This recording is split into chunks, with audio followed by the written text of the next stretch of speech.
Alright, Dick, here we are at first lesson. First and foremost, we want to just talk about some left-hand stuff. We had this situation with you doing this, and talked about how we want to make this, there's two thumb positions, and they both accomplish the same thing. There's the one when we're playing bar chords and stuff, which gets us all out in front of the instrument. Right. And then this C shape, the while we can't do bar chords from there, it accomplishes the same thing, where, as opposed to feeling like you have just like this much of your finger available to you, which is what's making this A seem difficult and any number of other things, you're more out in front of the instrument. So right now your whole world is my palm is touching here, and then I'm doing stuff. Yeah. So before we try to play any rhythm guitar, and don't play A, just play chords that are easy for you, just consider this stuff and do single strums. You don't care how you strum, just looking at doing this. And I'm still in a really comfortable intuitive position, and it's just making this C shape where your entire hand, including this part, is touching the instrument, as opposed to creating distance back here. Yeah. Like, this whole thumb makes distance situation, which then sometimes is like that. So there you go. There's the bad news on your fretting side. And the fingernails, that's going to be huge. That's all that was getting in the way with 3-finger A. Alright, excellent. So just mess with that some, really try to take it outside of the context of playing songs at first, and just, pause your recording now and just go, I'm playing this chord, I'm playing that chord, trying to stay in this, crescent moon the C shape, nonetheless, where you're not like that, but kind of more out in front of or literally more out in front of the instrument.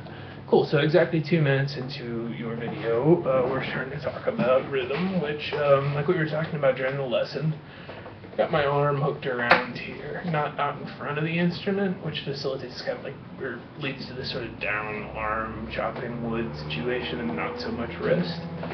So yeah, I've got it literally in the crook of my arm, which if you were playing with a strap standing, you'd find that it sort of fell where we're holding it now, probably.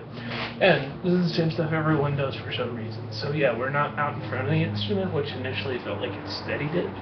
But that right there, the color of my sweatshirt's not making that ideal, but there we go. And that puts me naturally over the sound hole. And let's just look at what I'm doing.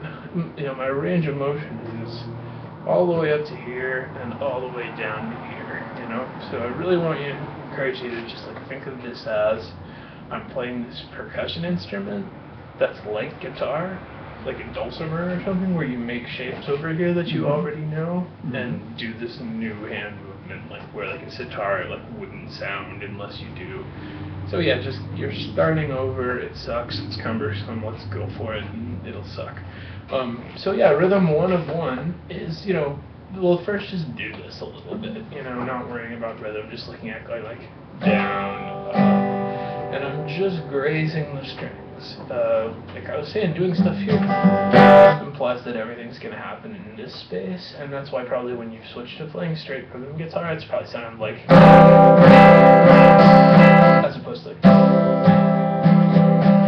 because you've been hitting these strings much harder than the high strings in order to hit all the strings. Anyway, there we are. So that's us swinging away like that, barely grazing the strings. So yeah, just step 1, pick any chord, whatever's the easiest thing, and just be like, and just trying to get one good unit of each of those, not worrying about rhythm yet. Cool. And then rhythm 1 is just down, down, down, down. So that's going to be you going. And like we talked about on the second page, if you flip over, your approach to all of these is going to be get so you can do it once through and it feels kind of comfortable. So 4 total strums. Pause, reset, what did I do wrong? And then you're going for doing it twice through. So that would sound like,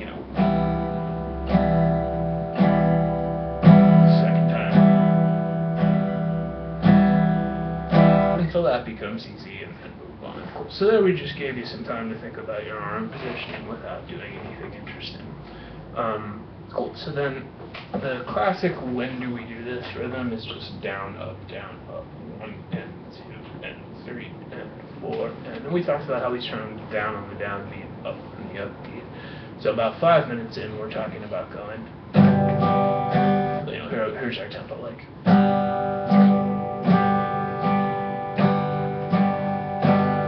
That's your starting tempo. So at first you're just going for 1, 2, 3, 4, up, stop, reassess. When you get comfortable, so do that. When you get comfortable, be sure you're, when you get comfortable at that tempo, what we're ultimately working towards is something more like. And actually playing faster makes it a little easier to let yourself just whack away like that. Somewhere in the middle's fine. So there we are chopping wood, again, just swing away. It'd be better that you miss the strings, like by a quarter of an inch, than be too far in. It would be better that you swing too far, literally, than try to do it in this space. Anyway, I'll start going through these a little more quickly, with the understanding that your approach to each one of these is going to be get good at doing it once, get good at doing it twice, then loop it. Cool, so then rhythm 3 is half of the first rhythm, half of the second rhythm. We're going down, down, down, up, down, up.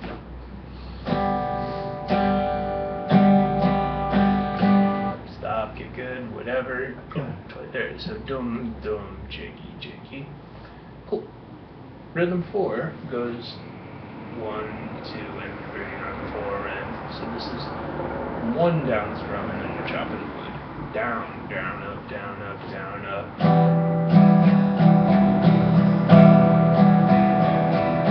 Down, down, up, down, up, down, up. Same process. 1 good, 1, 2 good ones. Loop it.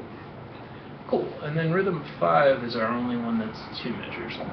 It's going to sound like dum, dum, jig, jiggy, jiggy, dum, jig, jiggy. Down, down, down, down, up, down, up, down, down, down, up. This is, definitely the high end of what we're going to try to do difficulty-wise. So again, that sounds like I'm conscious of the time we're doing.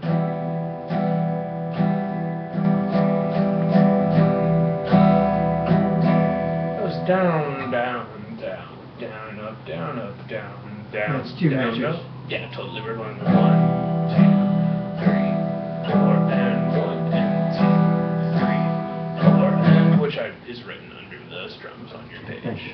So yeah, just that one might be a little more laborious as you go through it. And then ultimately, the last rhythm is your rhythm for Knocking on Heaven's Door, which is the only song you're playing this week. Haven't already played rhythm a little bit, and that's going to sound like.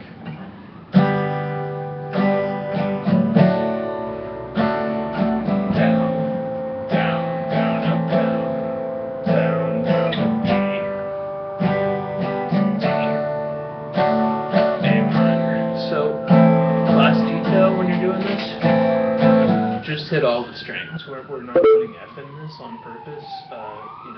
When you're playing A minor, if you hit the E string, kind of sounds okay.